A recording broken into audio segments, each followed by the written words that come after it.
Si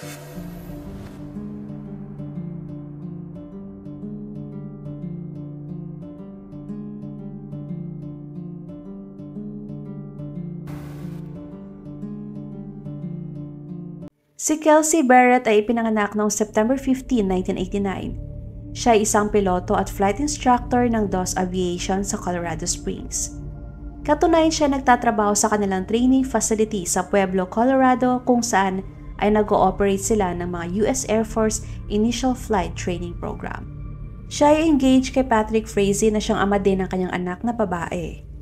Noong December 2, 2018, ang ina ni Kelsey na si Cherry ay tumawag sa Woodland Police Department para humiling na magsagawa sila ng welfare check kay Kelsey. Dahil hindi na niya nakakausap ang anak ng isang linggo na at wala din ni isang message mula sa kanya kaya sobra na siyang nag-aalala. Pinuntahan ng mga pulis ang bahay ni Kelsey at nakita nila na ang kanyang sasakyan ay nasa driveway naman pero wala ito. Nawawala din ang kanyang cellphone at wallet. Nakakita din sila ng panis na pagkain na halatang pinabayaan o basta iniwan na lamang sa lamesa. At dahil hindi na nila nakita si Kelsey, nag-filed na sila ng missing persons report at nagsimula ng paghahanap.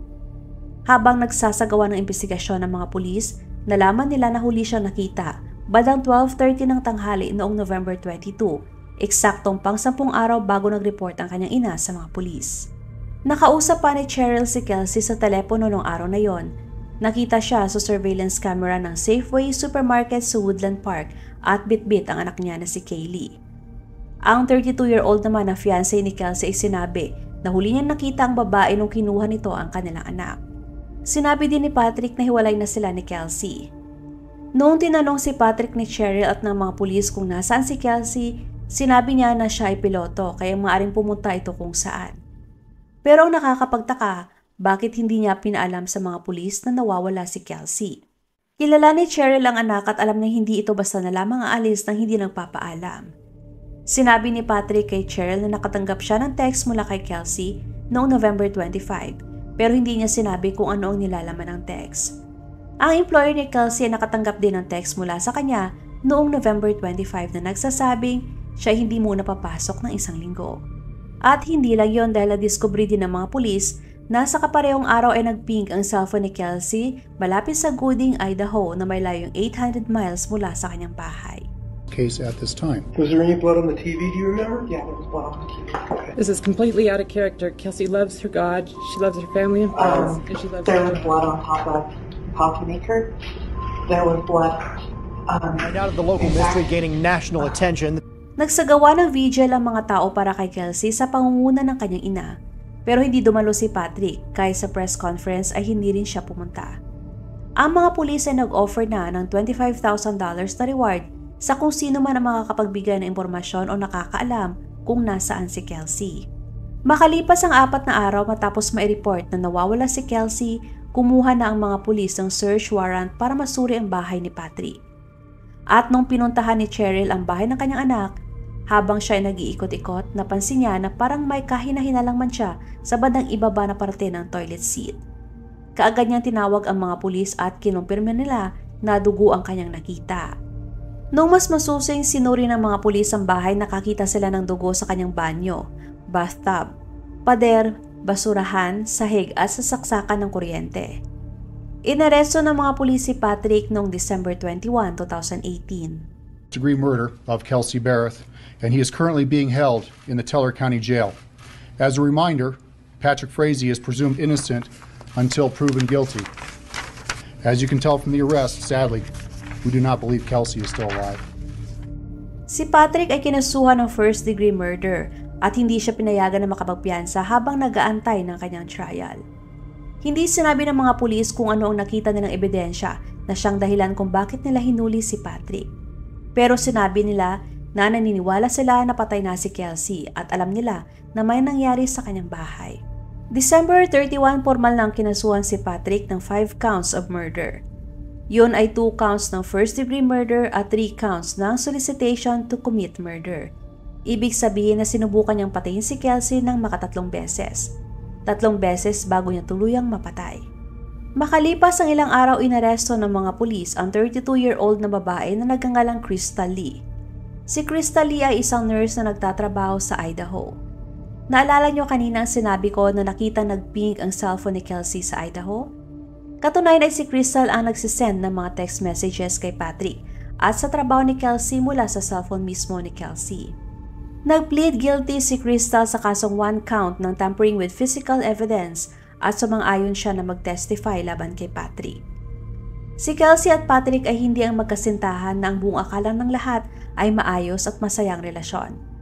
At ang totoo niyan, si Patrick at Crystal ay matagal nang may relasyon.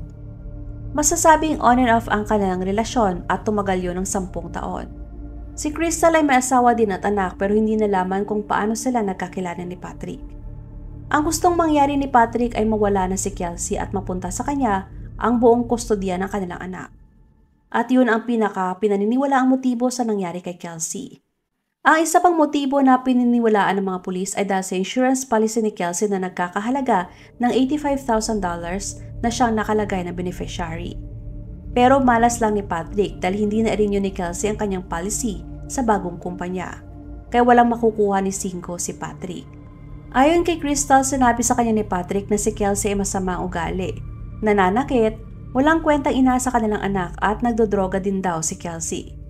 Kaya isang araw nagplano silang dalawa na kukuha ng gamot si Crystal sa hospital kung saan siya nagtatrabaho at ilalagay sa kape ni Kelsey para malason ito o ma-overdose. Ibinigay ni Patrick ang picture ni Kelsey at address kay Crystal. Ang balak nila ay basta na lamang pupunta si Crystal sa bahay ni Kelsey at magdadala ng kape mula sa Starbucks. Pero sino naman ang iinom ng kape na basta na lamang ibinigay sa'yo ng taong hindi mo kilala?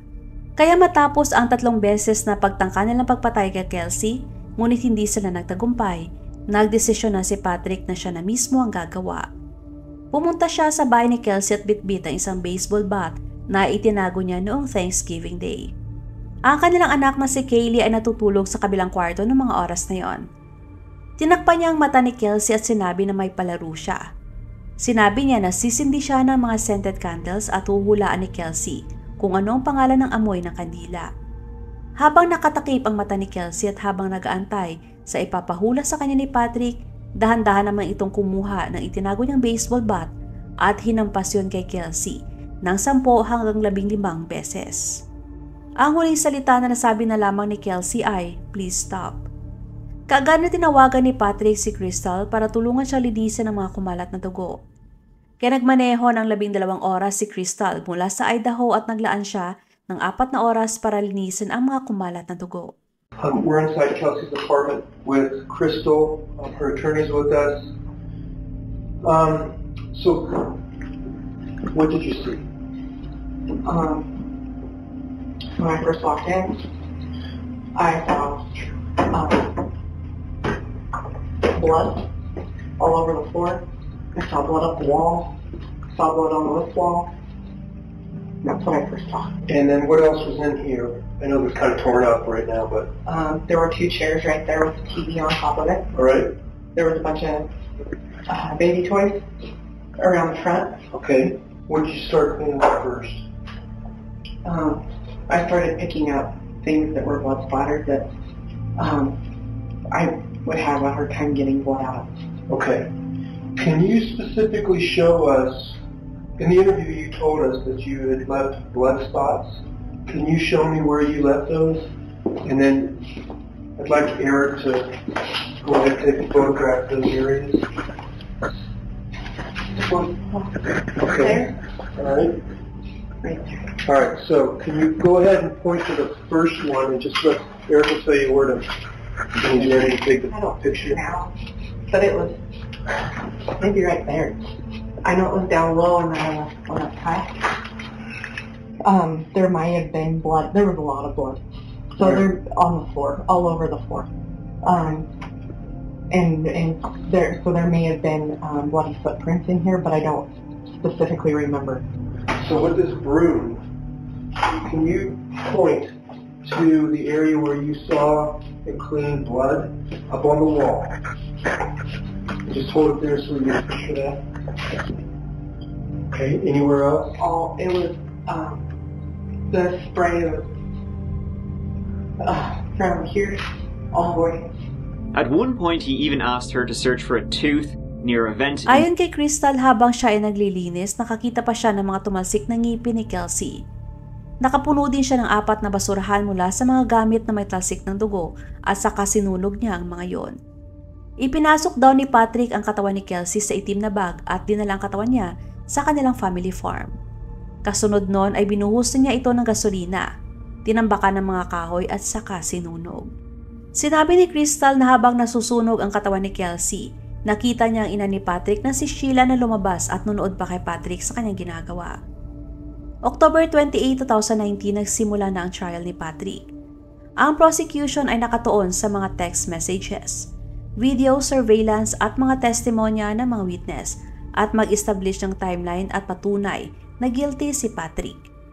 Ang mga witnesses ay sina Crystal at ang mga magulang ni Kelsey. At ang store employee na nagsabi na noong December 11 ay pumasok sa kanyang tindahan si Patrick, isang araw matapos mai-report na nawawala si Kelsey.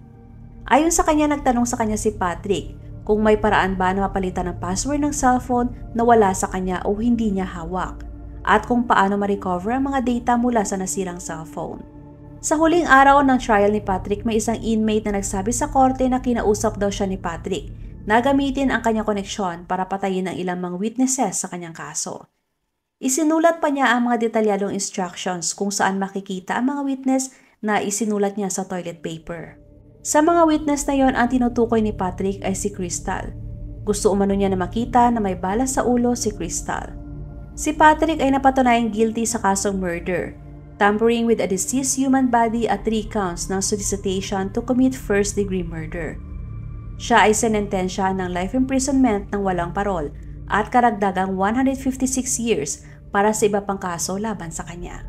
Noong January 2020, si Crystal naman ay hinatulan ng 3 taong pagkakakulong dahil sa kasong tampering with evidence. Ang kasong yon ay dapat 18 months lamang ang kaparusahan, pero dinagdagan ng judge ang kanyang hatol. Please support po my second channel na Usaping Krimen. Salitan ang pag-upload ko sa kada channel, kaya kung gusto niyo na makapanood ng crime story araw-araw, maaari lamang po na i-check ang bawat channel para sa mga panibagong videos. Maraming salamat! Huwag magatubiling ibahagi inyong mga saloobin at komento. And please huwag kalimutang mag-like and subscribe sa aking channel kung hindi mo pa nagagawa. Magkita-kita tayo ulit sa aking susunod na video. Maraming salamat!